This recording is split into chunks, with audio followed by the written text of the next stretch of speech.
আসসালামু আলাইকুম রহমতুল্লাহি ওবরকাতুহু। সম্মানিত দর্শক, স্মরণকালের ভয়াবহ ইমেজ সংকটে পড়েছে জামাত। গত ২ বছরে তার যে উত্থান এবং গত ৭০ বছরের তাদের যে মেহনত, এটি ২০২৬ সনে এসে রীতিমতো মুখ থুবড়ে পড়েছে। জামাতের যে কোনো ব্যক্তি, সেটা নারী হোক বা পুরুষ হোক, সেটা জামাতের সভাপতি ডাক্তার শফিকুর রহমান হোক কিংবা তাদের কোনো নারী সদস্য, সংসদ সদস্য হন, কোনো কথা বললে সেটা নিয়ে ট্রল হচ্ছে। তাদের পোশাক নিয়ে ট্রল হচ্ছে, আশাক নিয়ে ট্রল হচ্ছে, এবং এটা সার্বজনীন। একটা সময় মানুষজন তাদেরকে ঘৃণা করতেন একটা অংশ, আরেকটা অংশ তাদের ব্যাপারে সহানুভূতিশীল ছিলেন। না, লোকগুলো ভালো, নিরপরাধ, সে ৭১ সালে কী করেছেন না করেছেন এগুলো নিয়ে আওয়ামী লীগ বারবার শুধু নাড়াচাড়া করে, এই জিনিসগুলো ঠিক না।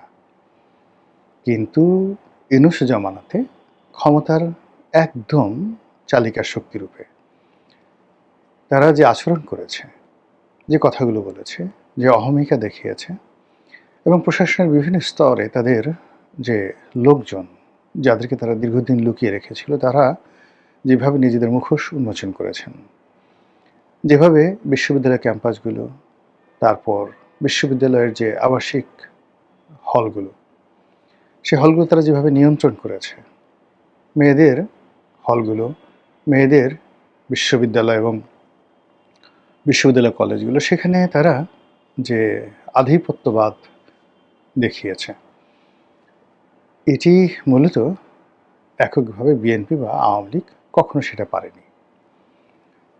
তো সেই জায়গাতে এখন অনেকটা রিভার্স পরিস্থিতি দেখা দিয়েছে।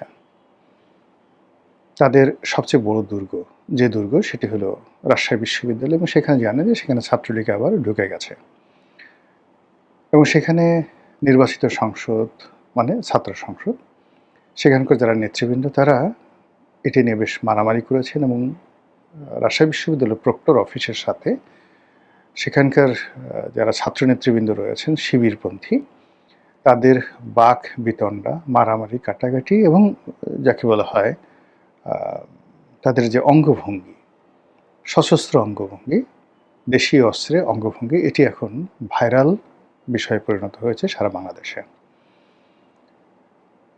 এর বাইরে জামাতের কিছু মহিলা কর্মী রয়েছেন।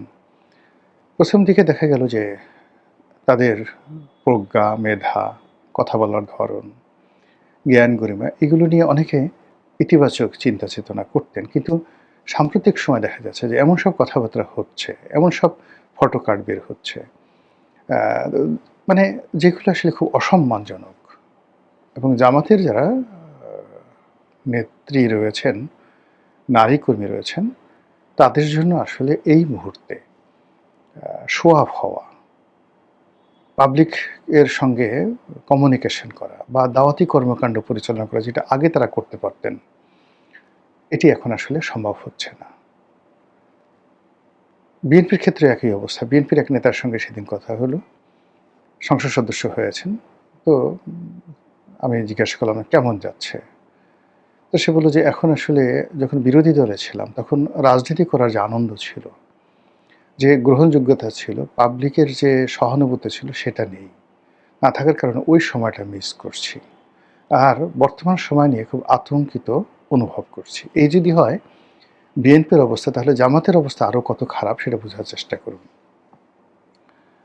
এরপরে যে ঘটনা, সেটা হলো জামাতের বেশ কয়েকজন সংসদ সদস্য, তাদের নারী কেলেঙ্কারি, এরপরে কয়েকজন সংসদ সদস্যর পারিবারিক ছেলে মেয়েদের ঔদ্ধত্যপূর্ণ আচরণ, অশালীন এবং অসভ্য জীবনযাপন, এগুলো ভাইরাল হচ্ছে সারা বাংলাদেশে। তারপর জামাতের যে যারা বক্তা রয়েছেন, তাদের বেশ কিছু বক্তব্য, কর্মকাণ্ড ইদানিংকালে এতটা, যাকে বলা হয়, মানুষের বৃতৃষ্ণার কারণ হয়ে দেখা দিয়েছে, যে মানুষ যখন জান্নাতের টিকিটের কথা বলা হয়, সঙ্গে, সঙ্গে অর্থাৎ শেখ কামালের ব্যাংক ডাকাতি বা বাকশাল বা ৭৪-এর দুর্ভিক্ষ যেভাবে আওয়ামী লীগকে বিপর্যস্ত করছে এখন পর্যন্ত বা যেভাবে খাম্বা, হাওয়া ভবন এই শব্দগুলো যেভাবে বিএনপিকে ভীষণ রকম যাকে বলে একটা নেতিবাচক অবস্থায় ফেলে দিয়েছে। জনাব তারেক রহমান সাহেব প্রাণান্ত চেষ্টা করছেন তার সেই খাম্বা উপাধি থেকে বের হয়ে আসার জন্য। নানা রকম মাধ্যম থেকে খাম্বা আসলে কারা, ওই সময় ব্যবসা কারা করেছে ইত্যাদি, ইত্যাদি প্রচণ্ড যাকে বলা হয় শক্তিমত্তা নিয়ে প্রচার করার চেষ্টা করছেন। তিনি নির্দোষ এবং তিনি যে আসলে একজন ভদ্রলোকের সন্তান, হ্যাভিং এ ব্লু ব্লাড, বংশগতভাবে তিনি, তার মা, তার বাবা ভদ্র, কম কথা বলেন, মার্জিত, এই বিষয়গুলো এস্টাবলিশড করার জন্য একের পর এক ম্যাটিকুলাস ডিজাইন নিয়ে তার যে PR team, public relation team দিন-রাত কাজ করে যাচ্ছেন। প্রতিদিনই একটা না একটা ঘটনা ঘটছে বা ঘটানো হচ্ছে, আমরা বলতে পারি না। যেমন দেখা গেল প্রধানমন্ত্রীর গাড়ির সামনে একজন লোক পড়ে গেল, একটা মহিলার সামনে চলে এলো, উনি গাড়ি থেকে নামলেন, তার সঙ্গে কথা বললেন, মিডিয়াতে খবর। প্রধানমন্ত্রী নতুন করে অনুষ্ঠানে গেলেন, মেয়েরা সেখানে দৌড় দিল, একটা মেয়ে সেই দৌড়ের মধ্য থেকে এসে প্রধানমন্ত্রীর সামনে এসে দাঁড়িয়ে গেল। এটি কি সাজানো? ওই মেয়েটা এত কিছুর মধ্যে সে আলাদা, সে কি করে সাহস পেল? এরকম ঘটনা তো কখনো অতীতে ঘটেনি, এমনকি তার বাবার জীবনে এরকম ঘটনা ঘটেনি। এটাগুলি কি নাটক না বাস্তব, নাকি ওই মেয়েটা আসলেই? এরকম অনেক কিছু ঘটছে, কিন্তু বিএনপির পক্ষে যেভাবে প্রচারণা চালানো হচ্ছে, তিনি মেয়েটাকে দেখে দাঁড়িয়ে গেলেন, মাথায় হাত বুলালেন। মেয়েটা ঠিক অনেকটা দৃঢ়তা নিয়ে, একেবারে কিশোরী মেয়ে, পিছনে হাত বেঁধে পিএমের সামনে সিনা উঁচু করে দাঁড়ালেন। যেহেতু প্রধানমন্ত্রী দাঁড়িয়েছেন মেয়েটার জন্য, তার সাঙ্গপাঙ্গ যারা আছেন, আমির উমরা, তারা সবাই দাঁড়ালেন এবং সবাই বললেন যে দেখো দেখো দেখো ভদ্রতা কাকে বলে। এই ভদ্রতা শুধুমাত্র জিয়া পরিবারের সঙ্গেই সম্ভব। কিন্তু এই কাজগুলো করে তাকে মহামানব বানানোর চেষ্টা করা হচ্ছে প্রতিদিন। এরকম আমি অসংখ্য ঘটনা এভরিডে ঘটছে, কিন্তু কোনো অবস্থাতেই ইমেজের ক্ষেত্রে তিনি এখনো পর্যন্ত মানুষের সম্মান মর্যাদার যে জায়গাটি, সেই জায়গাটি অর্জন করতে পারেননি। তার সঙ্গে যখন ভদ্রলোকের দেখা সাক্ষাৎ হচ্ছে, তার সঙ্গে যখন শিক্ষিত লোকের দেখা সাক্ষাৎ হচ্ছে, ক্ষমতাধর লোকদের দেখা সাক্ষাৎ হচ্ছে, সেখানে আপনি তাদের বডি ল্যাঙ্গুয়েজ দেখলে বুঝবেন যে প্রধানমন্ত্রীকে তারা কতটুকু সম্মান করেন বা সমীহ করেন। আমি মেনশন করলাম না কোনো কিছু, আপনারা শুধু দেখে নেন। মানে ওইগুলো ঘটনা না, ঘটনা হলো তার সঙ্গে যখন সেনাপ্রধানের দেখা হচ্ছে, ক্যাবিনেট সচিবের দেখা হচ্ছে, তার সঙ্গে যখন দেশের কোনো বরেণ্য ব্যক্তির দেখা হচ্ছে, তখন এই দুয়ের মধ্যে প্রধানমন্ত্রীকে কেন্দ্র করে অপর পক্ষের যে আনুগত্য, ভালোবাসা, শ্রদ্ধা, নিবেদন, এই জিনিসগুলো কেমন হচ্ছে। সংবাদপত্র জগতের যে সকল সিনিয়র সাংবাদিক আছেন, তারা তার সঙ্গে দেখা করছেন। এর মধ্যে দুটো গ্রুপ হয়ে গেছে। একটা গ্রুপ হলো মতিউর রহমান, মাহফুজ আনামদের নেতৃত্বে একটা গ্রুপ, যেখানে মতিউর রহমান, মাহফুজ আনাম, তারপর মতিউর রহমান চৌধুরী, নুরুল কবির, ওনারা একটা গ্রুপ। তো তারা একবার বা দুবার ওনার সঙ্গে দেখা করেছেন, এখন আর তাদেরকে দেখা যাচ্ছে না।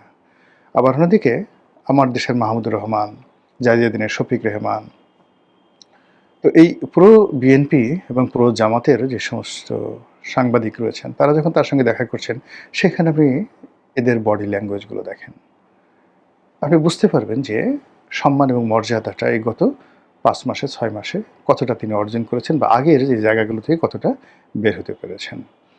তো সেই দিক থেকে আপনি যদি জামাতের কথা চিন্তা করেন, জামাত আসলে